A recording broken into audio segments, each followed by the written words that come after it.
everybody. Welcome back to another episode of the Retro Gamers Podcast, episode 149. Holy cow, we're almost there. Larry here, and this week I'm on my own, for no one to tell me to stop singing, which I'll do right now. Anthony is away this week. He is in China, doing some business, which is good, and I'm here on a wonderful evening. You can hear the first signs of wind in a while where I am here on Long Island, because it's been hot.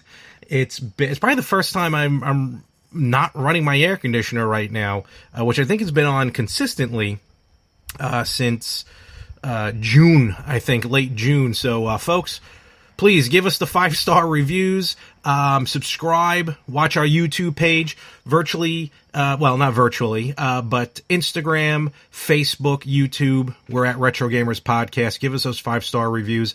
Let your friends, let your family, let the world know about the Retro Gamers because, well, since I've been running my air conditioner consistently since June, I may need a little scratch to be able to pay that electric bill on top of the games that I've been playing, but that is another story for another time. Right now, though, this is going to be a shorter episode. Don't worry. We're not going to go an hour or anything, because I don't think I can last that long talking. Actually, I could, but I know you guys don't want to hear me.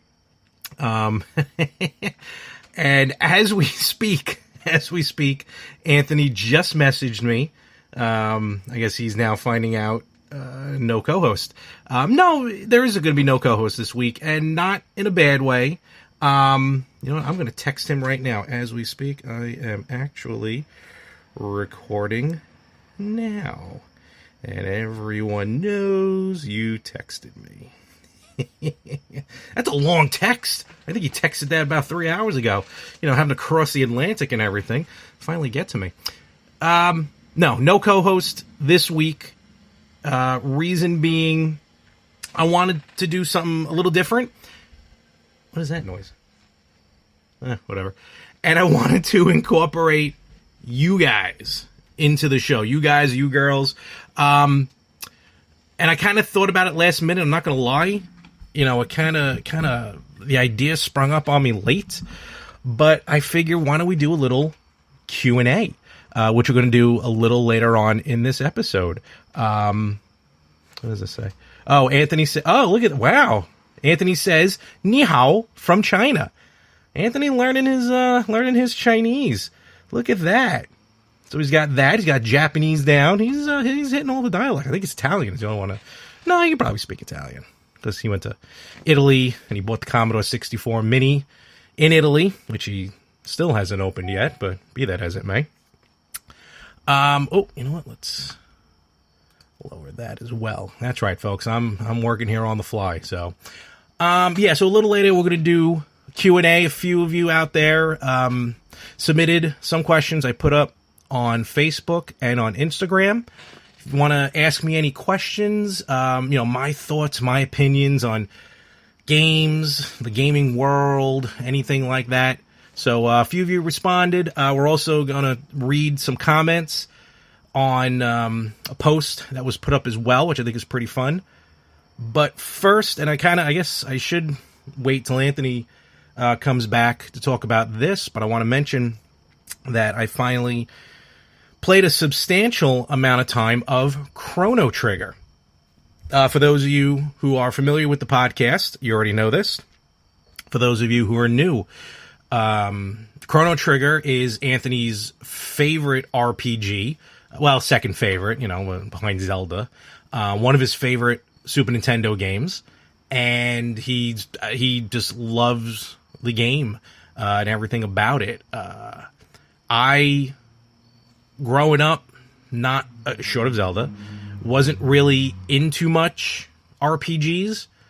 Even now, I think my attention span has trouble focusing on that, other than Shining Force and Shining Force 2. And as soon as I get the Polymega, Shining Force 3. So I never really experienced Chrono Trigger. Later on, Anthony talking about it all the time.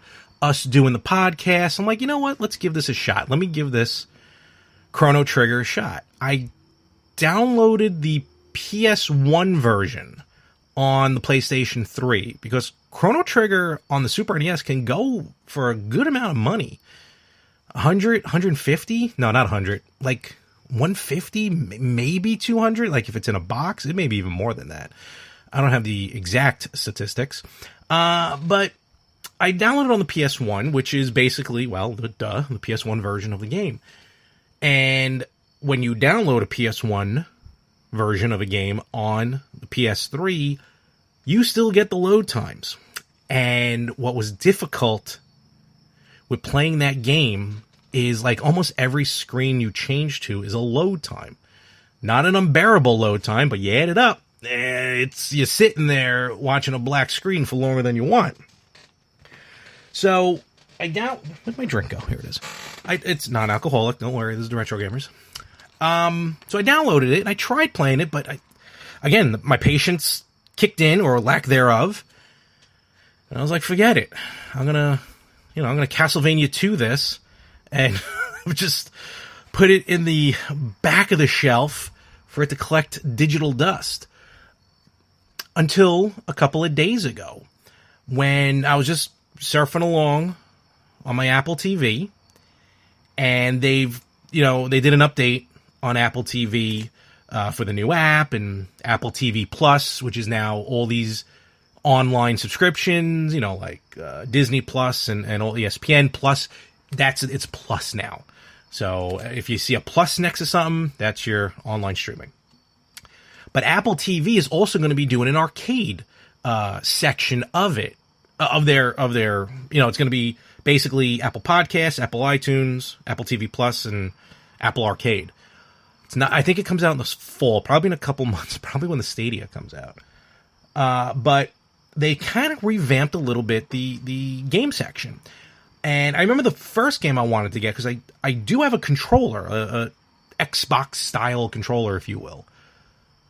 I was going to get DuckTales Remastered on it, because I'm like, it's an Apple TV. Why not? Let me get a game for it. But I ended up getting it on the PS3, which I wish I got it on Apple TV. Now it's not available anymore, but that's neither here nor there. But they have Chrono Trigger. Now, it's an updated version, and we talked about this probably a few months ago, if not longer than that. The update to Chrono Trigger was not really liked by many fans. So they went back and I think they retweaked it. I think they even scaled it back a little bit. But for what it's worth, they did what they did, and I saw some of the gameplay. I liked it. It's essentially the same version, the mobile version, but it plays like the Super Nintendo game. So I downloaded it, good to go, and I live streamed it. You can actually check it out on our Facebook page, facebook.com/RetroGamersPodcast. Hashtag cheap plug. What was that? Sort of flashlight somewhere. Anyway, so it plays perfectly. It plays wonderfully on Apple TV. I'm very upset I don't have more games on the Apple TV, so that's going to be down the pike pretty soon. So I live streamed it. I probably played a little less than an hour. And as usual, I spent most of the time just wandering around aimlessly trying to figure out what to do, when I probably 3 or 4 times I went to like the next step to continue this saga. And I kept not doing what I had to do. It was very early in the game. I had to go to the cathedral to take on the Chancellor, and I guess I forgot to keep talking to people, and so I just wandered. But in any event, it worked out well, and I gotta say, Apple TV, Apple, I hope with this Apple Arcade, is just another entry into these systems, like Stadia is going to be, which is cloud-based. We're going to talk about that in the future, I think. We may even talk about it later. Wink, wink. But Apple TV, if they can, because I got Sonic 2 on the Apple TV. I had Sonic CD, but it keeps crashing, so I don't know if that's me or on their end. But Sonic and Sonic 2 play wonderfully. So I'm hoping maybe we get more classic games, because I feel like that can fit more with the Apple TV. Just a quick boot up, play it, on your way, good to go. So check out the Chrono Trigger. I like it. I will be playing more. I'm not saying I'm going to be live streaming all of it. Wind's picking up. Oh, God, that feels good. The coldness, the chill in the air. I hate the summer. I hate the summer. Fall all the way. I guess I'll have to. Nah, that's all right. It won't bother you guys. You know I'm living the dream here. So that was Apple TV. Also, recently, let's give a very, very happy anniversary. I really hope that's not a legitimate song. Happy 28th anniversary to the Super Nintendo Entertainment System, the Super NES, the SNES, don't call it the other name.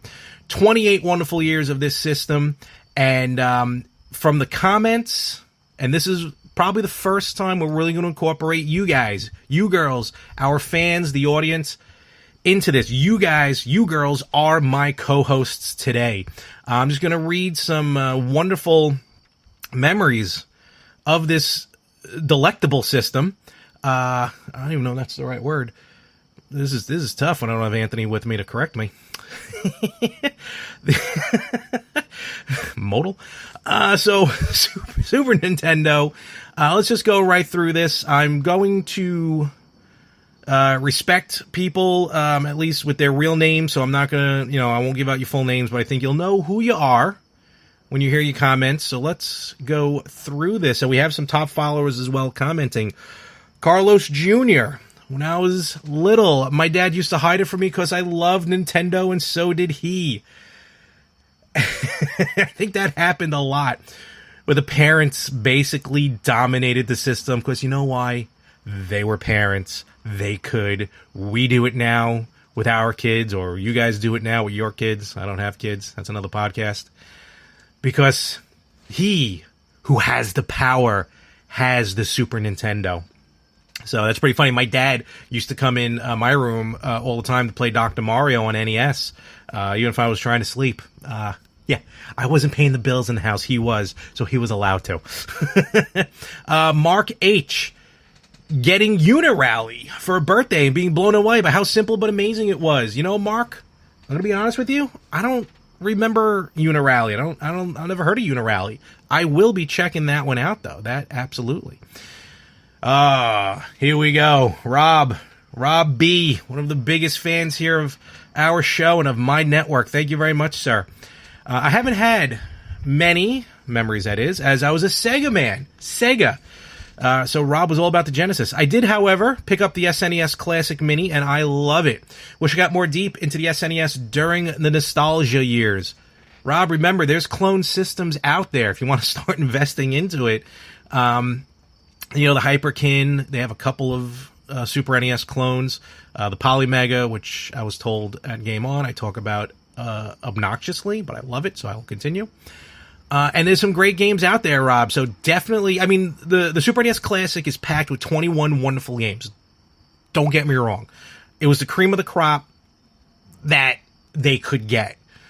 Again, notable missings, TMNT, Turtles in Time, what else? Oh, Chrono Trigger, just to name a couple.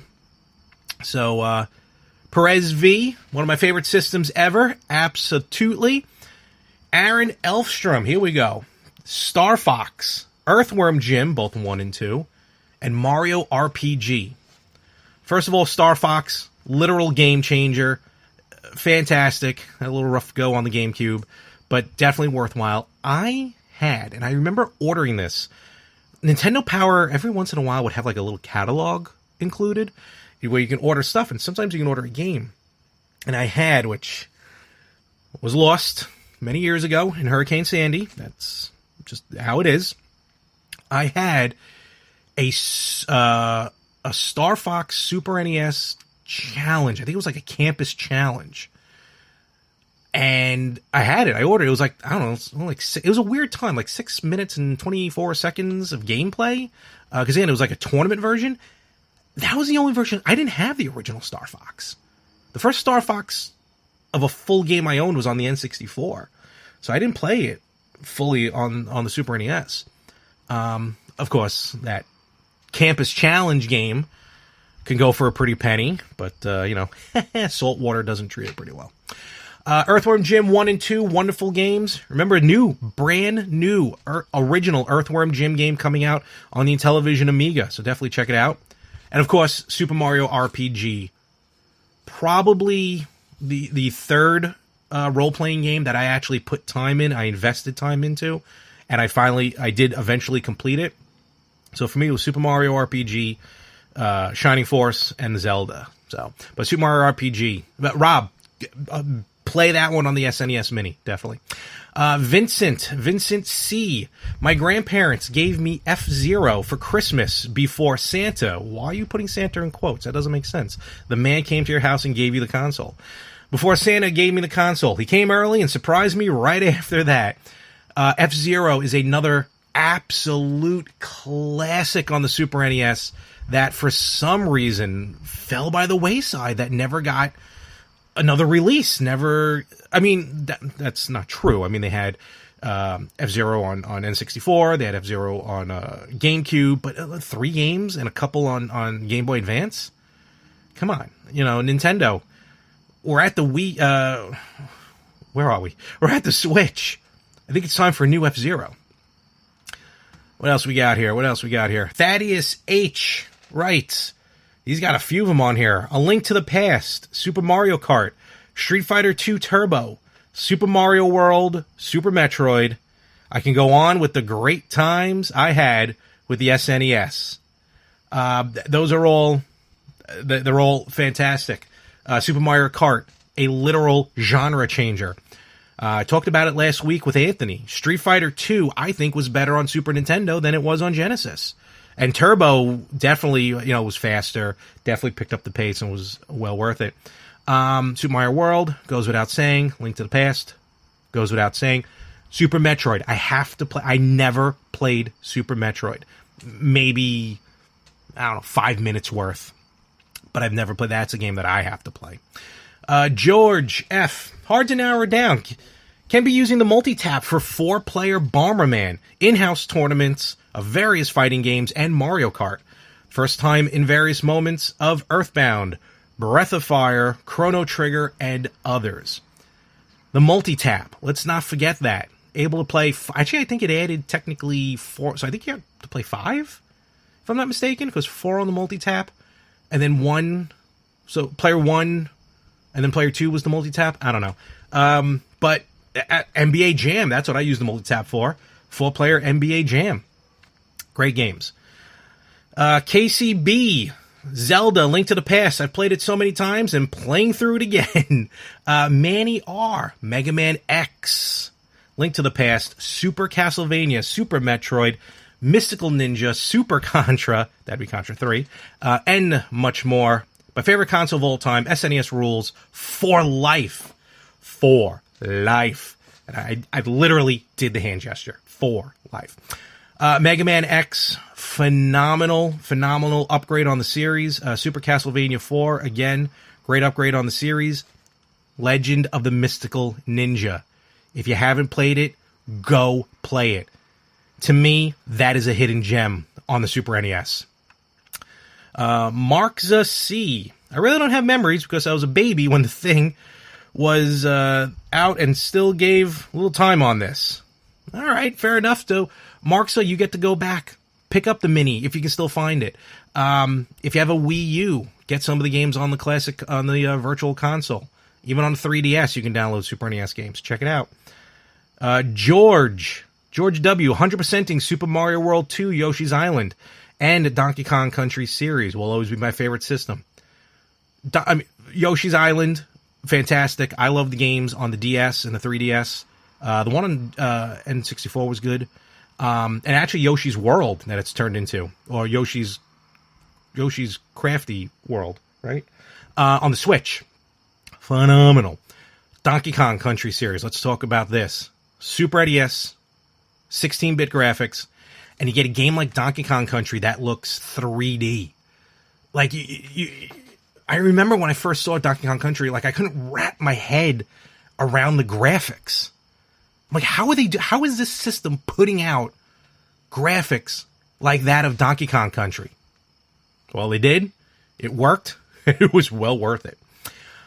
Okay, well, we're going to commit to this. Dwayne S. Mostly playing Super Mario World when I first got a Super Nintendo. The other was when I was staying up all night once playing Super Metroid. Look at that, beating it in one day. I like it, or one evening. Ricky G. playing Super Mario for the first time. It was fantastic. I remember playing that Super Mario World. You know, again, jump to the 16-bit, Yoshi, all the different worlds, the Koopa Kids, you know, just flying, like flying with a cape, Superman style. Awesome. Bernie L. Secret of Mana. That's an RPG I gotta play. Billy R. with one of the best GIFs I've seen in a while. I didn't see this the first go around. Why is this making me laugh? Street Fighter 2. The background is all going wacky, almost like the colors on a Commodore 64. And it's just, it's just Ken on an infinite loop, spin kicking the car in the bonus round. Which, on a side note, you can check out Playable Characters Podcast. Hashtag cheap plug. And you can, they interview the guy who owned that poor car. I love that GIF. That is amazing. Matthew B. Pilot Wings. Oh, I hated Pilot Wings. Anthony loves it. When he comes back, I think we'll have to talk about that. Wing Commander. I forgot Wing Commander was on the Super NES. And Star Fox. Good choices. Matt R. Link to the Past and Chrono Trigger. I think we're starting to, the cream of the crop is starting to come up here. Curtis E. finishing Castlevania 4. I've never finished that game. That's good. Clifford B. Mario Kart. That's it. 2 words. That's all you need. And finally, Brendan M. buying the Killer Instinct SNES bundle at Toys R Us. Brendan, that comment right there is just chock full of nostalgia. Toys R Us, first of all. Of course, the Super NES bundle. And Killer Instinct. Let's talk about KI for a moment. Another one that really didn't get many releases, not tons of releases, like a Street Fighter or Mortal Kombat. But Killer Instinct on Super Nintendo, that was big time. I remember that kind of, you know, it was like Mortal Kombat, but just more fantasy, if you can even get there. So, but that's a good game. And all wonderful comments. It's all about the Super NES. Happy 28th birthday, a Super Nintendo. And we are going to start to wrap this up. Like I said, it's going to be a short episode. So, you know, but I wanted to get something out there for you. And otherwise, Anthony would have probably killed me if I would have skipped a week. So, like I said, I did put up a post on both our Facebook page and our Instagram at Retro Gamers Podcast. Q&A, asking, hey, if, you know, I'm doing a Q&A. I want you as our co-host, and, you know, if you have any questions you want me to address, you know, go right ahead. Oh, before I do that, I want to give credit where credit is due. That Super NES post was also on Instagram, so let's talk about that. Le Sports Chic. I like that. Playing Mario Kart and Street Fighter with my sister in my room. We'd spend hours playing. Then she got really good and started beating me. Oh, that's terrible when that happens.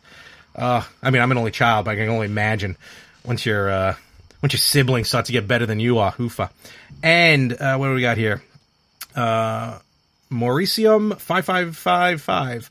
Super Mario World 2 and a heart emoji. Super Mario World 2, Yoshi's Island. That's fantastic. I love that game. So, yeah, so let's go to the Q&A. We got a few questions here. Oh, that's a really cool looking Final Fantasy V box. Oh, I'm sorry. Okay. All right. So, we have any new questions? Nope. All right. So, let's do this. From Instagram, all hat, no cattle. And that's underscores between all those words. Right. If you could visit Japan, like Anthony did, what would be on your game purchase wish list? You know, I know you said game, but I'm going to... Well, no, I'll stick to game. No, I'm going to do what I want. Console. Game Boy Light. Talked about it before. Talked about it at the Retro Expo. I saw it once, probably 15 years ago. Maybe 20 years ago. In a little shop in New York City, right? Not that far from Madison Square Garden. And this thing called a Game Boy Light. I'm like, what the hell is this? It was a Game Boy Pocket with a backlight. And it came in from Japan. I just didn't have the money then. I probably don't have the money now. But I would look for that, because I feel like that's probably more readily available in Japan. Game-wise, I gotta think, because I have Contra on the Famicom. I think I have... If I don't already have it, it would probably be Transformers on Famicom. As much as the game is terrible, it's Transformers. Why not? Otherwise, it would have been... Well, again, I got the Shining Force series. I picked those up, the Japanese versions. So, yeah, I'm gonna go Transformers on Famicom. Really, I can't think of anything deep cut. Because there's a lot of... maybe if I could find it, like that internet hookup for the Famicom, that'd be pretty cool. And, of course, the Famicom disk drive. So, and just for nostalgic purposes, Doki Doki Panic. I think Doki Doki Panic would be awesome to have, just, again, for nostalgia. Also, and this is from Instagram. Aha, here we go. Again, hit it with the third time. Hashtag cheap plug. Scale of 10 to 10, how much is Stadia the future of life, brah? That's from Playable Characters Podcast. Go check them out. They are amazing podcasts to listen to. We'll bring it into the now real quick there. Stadia. I'm looking forward to the Google Stadia. I know a lot of people aren't crazy about cloud-based gaming. Hate to say it, I believe it is the future of gaming. Cloud-based, it's going to happen. But Stadia... I'm excited for it. I'm planning on getting games on Stadia than I would for Xbox or PlayStation. Like The Division 2, I'm thinking Mortal Kombat 11, and, it's already coming with Destiny 2, so that's cool. So, I am totally excited for the Stadia. When it comes out in November, we'll talk more about it on a special edition, I think, hopefully. And, so we'll get to that on that. I think that was it on Instagram. So make sure, I don't want to... Yep, all right. And then we had a couple of questions from Facebook. So let's get to that. Here we go. Oh, do we have a third? Oh, no, we have that there. Okay, hey, where did all the comments go? That's weird. Because I'm hitting the wrong thing, that's why. There we are. All right, so let's do this here. Our resident, what's the word I'm looking for?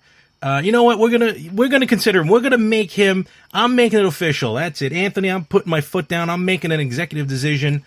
Glenn Notaro, you are now an official retro gamer. You know, you're part of the podcast. You're one of us now. You've helped us so many times at the conventions with, camera. You've co-hosted a couple of times. Glenn, you're one of us now. One of us. That was terrible. So Glenn writes, do you think they'll ever remake Mario Brothers, but with women a la Ghostbusters? So clearly Glenn's talking about the movie. I mean, unless they make a movie about Princess Peach and Daisy, I think that's probably the only way to do it. I mean, they're making a new Super Mario Brothers movie, animated. I don't know when it's set. I have a feeling Sonic the Hedgehog may have set a bar for something like that. Even though this Super Mario Brothers movie is going to be animated, completely animated. But you know what? There's love for the 1993 Super Mario Brothers movie. I don't care what anybody says. The movie's a fun movie. It was never destined to win an Oscar. It was never destined to be like top 100 movie. Well, maybe 100 bad movies. But even a bad movie can be fun. I still like Super Mario Brothers, the movie. I love the soundtrack. I absolutely love the Super Mario Brothers soundtrack. I used to play it just over and over and over. But will they remake it with women like Ghostbusters? I don't think so. Ghostbusters lends it to be able to do that because you can franchise Ghostbusters. But Mario Brothers is a Super Mario Brothers. So that's what I think on that. And finally, here we go. Fan of the show, longtime fan of the show, friend for a long time of myself and Anthony, Tim J. And again, Tim, you know who you are. Thank you very much for your service. Absolutely, positively, every day. This is the man who, when purchasing a Game Boy Advance, deadpanned when the clerk asked, do you want to get a warranty on this, on the Game Boy Advance? And Tim looked at him and said, will it cover active war? And the guy kind of looked at him, chuckled a little bit, and Tim said, no, I'm getting deployed soon. Will it be covered by active war? And I think he had to look it up. So Tim writes... Okay, I'm just going to read this. I want to hear your opinion on the far-reaching second and third order effects of the battle royale genre on the international geopolitical landscape, particularly in the Bundestag and The Hague. Let's hear your thoughts on Gamescom news and your best guess on the next game to get the remaster treatment. You know, Tim, at Gamescom press conference, expo, for lack of a better term, yeah, you know, I did read into it. That's basically, I was kind of focused, I got to admit. Again, Google Stadia kind of got my attention from it. Cyberpunk 2077, Mortal Kombat 11, like I said, on Stadia. You know, I think that was their platform, for lack of a better term, to really try and launch themselves, to show that they're ready to jump into this gaming situation. So, you know, with Stadia,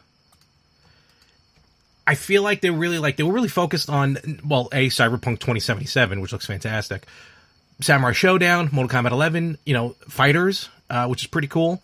And Mortal Kombat 11 also getting new characters, Shang Tsung, for example, the Joker, Spawn, Terminator, T-800, and supposedly, down the road, I guess it's going to be Ash from Evil Dead. And then the Doom Eternal trailer looked pretty sweet. So I got a kick out of that.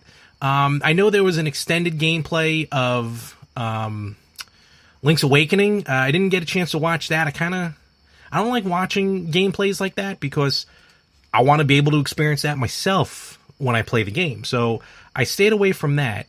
Some other things just real quick. New games on Xbox Game Pass. Devil May Cry 5. Age of Empires Definitive Edition. Kingdom Come Deliverance. Ape Out, which I heard was a really good game. And of course, I think probably one of the bigger news from what I saw, PUBG cross-platform play between Xbox and PS1. This whole cross-platform play, it's got to be the future. It has to be. First of all, it's going to get way more players onto PUBG. Like, I'm not going to lie, and Eric, Frank, I know you're listening. I hope you're listening. As much as I love PUBG, I'd rather play it on the PlayStation than on Xbox. But, I already bought the game. But anyway, cross-play on platforms is fantastic. I want to see more of it. And then, I know there was some other news. I didn't get a chance to see everything. I saw some other gameplay of Death Stranding. I know Gears 5 has a new campaign trailer come out. And Sega had that new Civilization building game, Humankind. So, some good stuff. Again, though, I was focused on Stadia because I'm really excited about this system. So that's... And I'll go back and watch some of the more trailers and everything that I may have missed. And then your other question, Tim, I'm sorry, I kind of lingered on that one. Linger longer. Wow, I'm just taking bits from everybody. Next game to get the remaster treatment. We got Link's Awakening. We had Resident Evils. I kind of go back a little bit, kind of like what Glenn said. I mean, in the spirit of what Glenn said, I would love to see a remake of Super Mario Brothers. I think that'd be kind of cool. Don't ask me why, because we've already gotten it on Super NES. But let's do it again. You know, bring it into the now.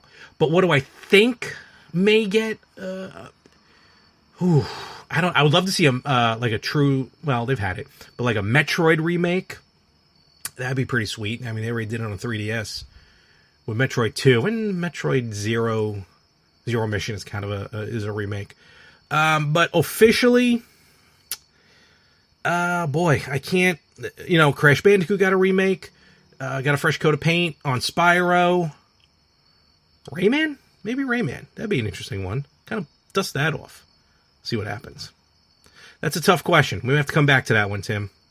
So, and I think that's going to be it for the Q&A portion of the show. I like that. That was fun. Reading the comments was great. And I think we should do that definitely more often. Read some wonderful comments from our wonderful, wonderful listeners. Thank you, all of you, truly, for listening to the podcast. Remember, share the podcast. Every time you see us post a new episode, share it. Share the link for the podcast. Share the link for the YouTube. Subscribe wherever you listen to podcasts. Apple Podcasts, Spreaker, Podcoin, Stitcher. Wherever you listen. YouTube. Subscribe there. Hit also the little notification button so you know when we put a new video up. We've been doing some Flashback Fridays. A couple of them were pretty funny. We had the first one was Anthony destroying the Virtual Boy. And then the last Flashback Friday, I actually got a kick out of. It was hysterical. It was when we were talking about the different Kingdom Hearts, and Anthony probably having to go through a panic editing the video to keep flashing all the different boxes. Not only for that, but for Halloween. I get a kick out of that when I watched it. And of course, more gameplay will be coming up. Actually, I got to put the Chrono Trigger gameplay up there. But yeah, so I'm going to bring this one into port. I'm going to call it wraps. Like I said, this is a handheld version of the episode, if you will. So check us out on Facebook, on Instagram, on YouTube, at Retro Gamers Podcast. Email us, email@theretrogamers.com. Go check out our website, theretrogamers.com. Again, please give us those 5-star reviews, likes, positive reviews, whatever podcast app you use, whatever podcasting program you use to listen, just whatever you can give for us as a positive, please do it there. We appreciate it, me and Anthony. We truly, truly do. We love all of you. Thank you for listening. Thank you for following. Thank you for watching. And next week is the big 150.